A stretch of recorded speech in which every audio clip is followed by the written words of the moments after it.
Good evening and welcome to the channel's studios here in London with your international news around the world in 5.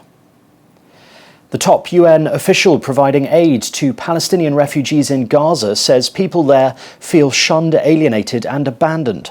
It comes as Israel said it has conducted targeted raids in the central area of the Gaza Strip and struck dozens of Hamas targets. The Israel Defense Forces said Shadi Baroud, the deputy head of Hamas's intelligence arm, was killed in an operation. Another 8 trucks carrying food, medicine and water are expected to cross into the Gaza Strip as a combination of technical, political and security issues hinder deliveries. There is still no agreement to get fuel into Gaza. The UN says civilians in Gaza feel abandoned as only crumbs of aid get in. Just to put things in comparison, there were 450 trucks going into Gaza before October 7th.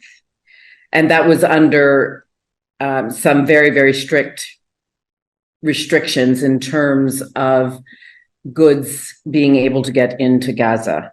We are down now to approximately 12. So from 450 down to 12. A manhunt for a US Army reservist suspected of murdering 18 people and injuring 13 others in a mass shooting in Maine has entered its second day. Robert Card is said to be armed and extremely dangerous, and residents are still being told to shelter in place. Officers raided a home in Bowdoin but departed several hours later. Lewiston, a city of about 38,000 people, is on lockdown. Schools as well as most local businesses are staying closed on Friday. The White House has said Russia is executing soldiers who try to retreat from a bloody offensive in eastern Ukraine. According to the US, some of the casualties suffered by Russia near Avdiivka were on the orders of their own leaders. Russian and Ukrainian troops have been locked in a fierce battle for the frontline town since mid-October. Ukrainian estimates put the number of Russian casualties in Avdiivka at 5,000, while the US says that Russia has lost at least 125 armoured vehicles and more than a battalion's worth of equipment. China's former deputy leader Li Keqiang has died after suffering a sudden heart attack. The 68-year-old English-speaking economist had once been considered a contender for the country's top job, but was passed over in favour of Xi Jinping. Under the centralising grip of President Xi and his amassing of ever greater powers, China's premier and second-in-charge became increasingly sidelined.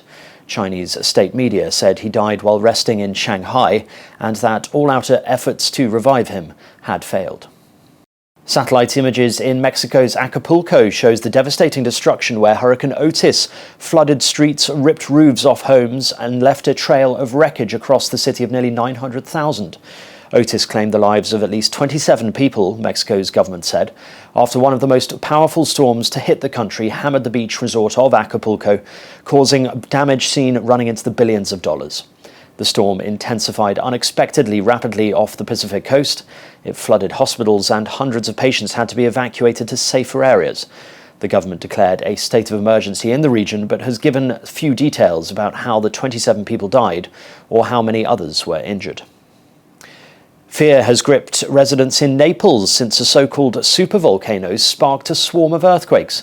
Campi Flegrei is a unique volcano that resembles a bowl-shaped crater with sulfurous fumes, giving the area a surreal atmosphere and drawing tourists to what's known as the Solfatara.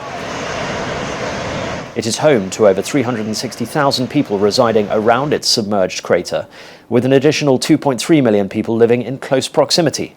For weeks now, the government has been planning a possible mass evacuation. A 4.2 magnitude earthquake that struck the area last month has sparked fears that a seismic crisis is underway for the first time since the early 1980s. The last time the area went through such a crisis, it lasted several years and prompted the government to temporarily evacuate 40,000 people. And EU leaders have taken a selfie with the outgoing Luxembourg Prime Minister Xavier Bettel on his last Brussels summit.